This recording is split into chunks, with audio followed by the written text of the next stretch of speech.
وسلم على حبيبه الكريم الأمين العزيز الرؤوف الرحيم وعلى آله وأصحابه الأفضلين الأكرمين أجمعين أما بعد فأعوذ بالله من الشيطان الرجيم بسم الله الرحمن الرحيم قد جاءكم بصائر من ربكم فمن أبصر فلنفسه ومن عمي فعليها وما أنا عليكم بحفيظ صدق الله العظيم. رسول برکت کے لیے درود شریف پڑھنے کے اللهم صل وسلم وبارك على سيدنا وشفيعنا وحبيبنا ومولانا محمد وآله وأصحابه وبارك وسلم صلى الله تعالى عليه وسلم. سورۃ الانعام سورہ نمبر 6 کی آیت نمبر 103 تک کا درس ہو چکا ہے. گزشتہ درس میں دیدار الہی کے حوالے سے تفصیلی گفتگو اور خصوصاً حضرت عائشہ صدیقہ رضی اللہ تعالی عنہا کی اس روایت کا تجزیہ اور اس کی تحقیق و تشریح، ادراک، رؤیت، احاطہ، یہ سب کا علمی پہلو. اللہ سبحانہ اس کے دوسرے حصے میں آیت نمبر 103 کے دوسرے حصے میں فرماتا ہے وَهُوَ يُدْرِكُ الْأَبْصَارَ، اللہ کا احاطہ اور ادراک تو نہیں ہو سکتا لیکن وہ ہر ایک کا ادراک کر سکتا ہے، وہ ہر ایک کو دیکھنے پر کمپلیٹ ایک قادر ہے. وَهُوَ اللَّطِيفُ الْخَبِيرُ، اور وہ لطیف ہے، خبیر ہے. لطیف باریک سے باریک چیز کو بھی دیکھنے والا، اور خبیر ہر چیز کی خبر فرمانے والا، رکھنے والا. قد جاءکم بصائر من ربکم، کہ لوگوں تمہارے رب کی طرف سے آنکھ کھولنے والی چیز آ گئی. آنکھ کھولنے والی چیز کیا؟ قرآن پاک میں آپ کو بصارت اور بصیرت دونوں میں، بصارت ظاہری طور پر بھی آپ کیسی زندگی کاٹتے ہیں وہ بھی دکھے گی آپ کو، بصیرت باطنی طور پر کیسے آپ کو زندگی کاٹنی ہے وہ بھی ملے. قرآن کا تدبر، قرآن میں غور و فکر کرنا، قرآن کا ریئلٹی کے ساتھ مطالعہ کرنا، جس مقصد کے لیے قرآن اتارا گیا ہے، جس پر اتارا گیا ہے اور جس کے لیے اتارا گیا ہے. گویا مقصد قرآن کے آئینے میں قرآن فہمی یا قرآن کی تلاوت کریں گے تو آپ کا ظاہر بھی ہدایت پائے گا اور آپ کا باطن بھی ہدایت پائے گا. اب آپ غور کریں، ظاہر جیسے نماز کے لیے آپ تیار ہونا چاہ رہے ہیں تو آپ کیا کہا قرآن نے؟ ہاتھ، پاؤں، چہرے، مسح سب کچھ اچھے سے دھو لو. قرآن نے کہا یا ایھا الذین آمنوا اذا قمتم الی الصلاۃ، ایمان والو جب تم نماز کا ارادہ کرو تو اپنے چہروں کو دھو لو. فاغسلوا وجوہکم وایدیکم، اپنے ہاتھوں کو دھو لو. اس کو وضو کہتے ہیں. وضو کے 4 فرائض بتا دی قرآن نے. اسی طرح کیسے نماز میں کھڑا ہونا، قوموا للہ قانتین، یہ لوگوں نماز میں کھڑے ہو تو باادب کھڑے، پرسکون کھڑے، بے ادبی نہ ہو.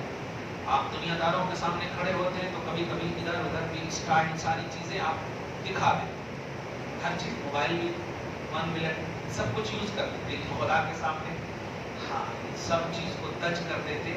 خدا کے سامنے بالکل ایسا کہ بالکل آتم سمرپن کرتے ہیں، ختم.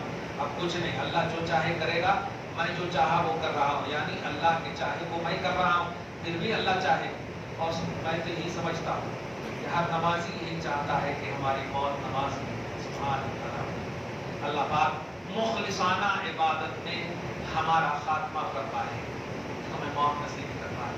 مرنا حق ہے بھائیوں، لیکن موت بھی اگر رش کرے سبحان اللہ تو پھر کیا کہنا اس موت کی بات ہی لگتی. اللہ پاک ہم سب کو جب تک زندہ رکھے، اچھا رکھے، موت خیریت کے ساتھ نصیب کرنا ہے. تو یہ لوگوں تمہارے رب کے پاس سے آنکھ کھولنے والی دستاویزات، تحریریں، یہ ساری چیزیں تمہارے پاس آ گئی. آنکھ کھول دیں، یہ محاورہ دنیا میں بھی بولتے ہیں. اب بھی آپ کی آنکھ نہیں کھلی، اتنا سب ہو گیا، اب بھی غفلت میں ہے آپ. حقیقت یہ کہہ رہا ہے، اے عرب کے لوگوں، چلو جب تک محمد عربی اور آپ صلی اللہ علیہ وسلم پر قرآن نہیں اترا، چلو تم لوگ اندھیرے میں تھے، اب تو قرآن اتر گیا، اب تو آنکھ کھولو۔ یہ لوگوں تمہارے رب کے پاس سے آنکھ کھول دینے والی تحریر، آنکھ کھول دینے والی کتاب آ گئی۔ فمن ابصر فلنفسہ، تو جو آنکھ کھولے گا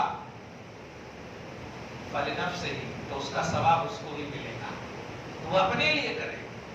ومن عمی، اور جو اس سے آنکھ موڑے گا، اندھا ہوگا، فعلیہا، تو اس کا وبال اسی کے اوپر ہوگا۔ ڈاکٹر کے پاس آپ گئے، آپ نے جو کہا، انہوں نے ڈائگنوسٹک کی، پھر آپ کو تجویز کیا یہ دوا، آپ نے دوا تو لے لیا، لیکن آپ کھا رہے ہیں کیا؟ اپنے من کی چیزیں کھا رہے ہیں۔ پھر ڈاکٹر کے پاس گئے، ڈاکٹر صاحب طبیعت خراب ہو گئی، میں نے آپ کو منع کیا تھا، ان چیزوں سے آپ منع کی نہیں، میرے نفس نے منع نہیں کیا، میں نے اپنے نفس کا مان لیا، دنیا کی بات ہے، نہیں مانو گے ٹھیک نہیں ہوگی۔ آنکھ بند کر کے آپ مان لیتے ہیں، پتہ نہیں زہر بھی دے سکتا ہے ڈاکٹر، ہے نہیں، انجیکشن آنکھ بند کر کے لے لیتے آپ، لیتے کہ نہیں؟ تو اعتماد آپ کا ایک مخلوق سے، حالانکہ کو پہچان کے نہیں ہوتے آپ کے ڈاکٹر، اور عموماً مسلمان بھی اللہ ماشاءاللہ ہوتے، ان کا دھرم تو معلوم ہی نہیں ہوتا، لیکن آپ آنکھ بند کر کے دے دیتے ہیں، اور لو انجیکشن دو، پتہ نہیں کیا، مگر آپ پھر ٹھیک ہو جاتے ہیں، تھینک یو بھی بولتے ہیں اور پیسہ بھی دیتے ہیں، کمال ہے، تھینک یو بھی بول رہے ہیں اور ڈسچارج ہو کر کے پیسہ بھی دے رہے ہیں۔ یہ بھروسہ کیوں؟ ہم یہ نہیں کہیں گے کہ تھوڑا رب پر بھروسہ کرو، نہیں، آپ اولینال رب پر بھروسہ کرو، وہ آپ کے ساتھ دھوکہ نہیں کر سکتا، مخلوق دھوکہ کر سکتی ہے۔ کورونا میں کتنا دھوکہ ہوا وہ تو آپ خود دیکھ رہے ہیں، کڈنی کی تسکری کیا کیا ہوئے، کتنے کیئر بھی ان کیئر ہو گیا، کیئر ہاسپٹل ان کیئر ہو گیا، کتنی بدنامیاں ہوئی، کیسے ہو گئی، لیکن پھر بھی ان بدنامیوں کی وجہ سے ڈاکٹر پہ بھروسہ نہیں چھوڑے آپ۔ اور میں یقین سے کہتا ہوں چھوٹے چھوٹے جو فیملی ڈاکٹر تھے نا، بہت پرسکون رہ بھی رہے تھے اور رہنے کو بھی بول رہے تھے۔ میں اسی درمیان میں مجھے بخار آ گیا، بہت 108 کے قریب، اور ہماری گلی میں ایک ڈاکٹر ہیں، بولے حضرت کچھ بھی نہیں، آپ دوسرے کے پاس جائیں گے نا تو آپ کو وہ کوارنٹائن کروا دیا جائے گا اور 10 دن رکھ کر کے آپ کو ملک گھوسی کر دیا جائے گا، اس لیے ابھی دیکھیے میں انجیکشن دیتا ہوں، ابھی ٹھیک ہو جائیں گے آپ۔ یہ بیماری ہے ہی نہیں، یہ پلان کے تحت ساری چیزیں ہو رہی ہیں، اور وہ ویسے ہی ہوا۔ میں ڈر سے نہیں جا رہا تھا، ان کو بلایا میں خود اپنے گھر، آ بھی گئے بیچارے، بولے کچھ بھی نہیں ہے، معمول جسم ہے، پتھر کو تو بخار ہوگا نہیں۔ کہنا یہ ہے کہ آپ جس طرح بھروسہ کر کے خود کو آپ حوالے کر دیتے ہو مخلوق کو، ماں بیٹھی ہے، باپ بیٹھا، بھائی بیٹھے، سب بیٹھے، آئی سی یو میں کس میں لے جا کر کے پلس پیسے کا انتظام کر رہے ہو، بلا بھرنا، یہ کرنا وہ کرنا، ریت بھروسہ ڈاکٹر صاحب ہے نا، ذرا آتا دوڑتے ہوئے آپ بولتے کیسے، میں تو کر دیا ہوں، باقی اب ہندو ہے تو بولتا بھگوان جانے، مسلمان ہے تو بولتا اللہ جانے، لیکن آپ بس فیس کے لیے آپ جو فارمیلٹی ہے ریسیپشن کی وہ کرتے تھے، کمال ہے، اور آپ سب کرتے، ایمان کو اسی دائرے میں آپ دیکھیں۔ قرآن پاک آپ کے لیے ہر پرابلم کا سولوشن پیش کرتا ہے، ہر چیز آپ کے سامنے پیش کرتا ہے، کہتا ہے فمن ابصر فلنفسہ، اگر آنکھ کھولے رکھو گے تو آل ان آل سولوشن ہم تمہیں دینے کو تیار ہیں۔